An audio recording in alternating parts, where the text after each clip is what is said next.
জামাতের আমিরের টাকা যদি সৎ উদ্দেশ্যে হয়, এভাবে মুখ কেন লুকিয়ে রাখছেন আপনাদেরকে জিজ্ঞাসা করছি।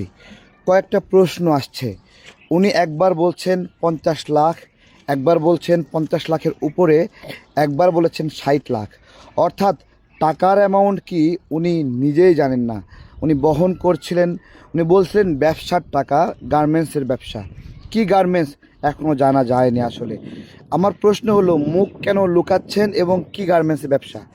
উনি পেশায় একজন শিক্ষক, একজন পেশায় শিক্ষক হয়ে সে কতটুকু বড় গার্মেন্টসের মালিক হতে পারে যে অ্যাট এ টাইম 60 লাখ টাকা এভাবে ক্যাশ বহন করতে হচ্ছে?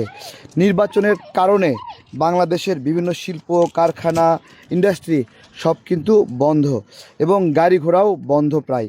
তো সেই জায়গায় যদি উনি শ্রমিকদের বেতনের জন্যই এই টাকা নেন, তাহলে কিন্তু এইভাবে ওই যে প্রান্তিক পর্যায়ে নর্থ বেঙ্গলে এই টাকাটা এইভাবে নিয়ে যাওয়ার কথা নয়।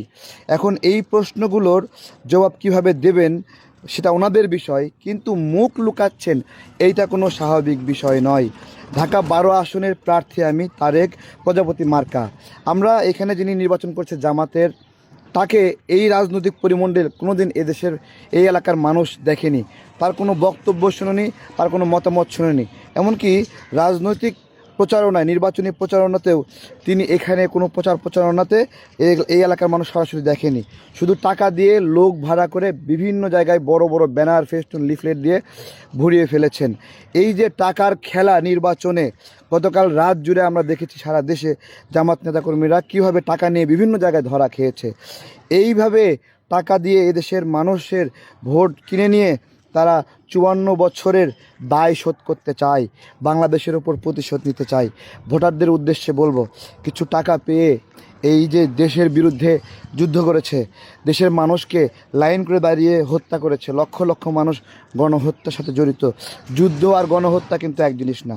যুদ্ধে আমি বলেছি, পাক বাহিনী, মুক্তিযোদ্ধারা যুদ্ধ করছে, দুই পক্ষে যে কেউ মারা যেতে পারে, কিন্তু বেসামরিক মানুষদেরকে নিয়ে হত্যা করা, এইটাকে কোন পর্যায়ে পড়ে? যাই হোক, এখন জামাতেরা বলবে ব্যবসায়িক টাকাকে ভিন্ন খাতে নেওয়ার জন্য চেষ্টা। একজন শিক্ষক, সে গার্মেন্টস ব্যবসায়ী, এখন কত বড় গার্মেন্টস ফ্যাক্টরি তা কিন্তু বের হয়ে আসবে। তা বোঝা যাচ্ছে যে দেখেন, উনি কিন্তু অলরেডি হুইল চেয়ারে বসে গেছেন। এখন কি কারণে আমি জানি না, বেচারা টেনশনে কি একটা অবস্থা। তো যাই হোক, সঠিকটা সবাই জানুক, দেশের মানুষ জানুক, কি ব্যবসা করে, কোন জায়গার ব্যবসা, টাকাটা এক্স্যাক্টলি ওইখানে কেন নিছে, এই উত্তরগুলো নাই বলেই উনি হয়তো বা মুখ লুকাচ্ছে।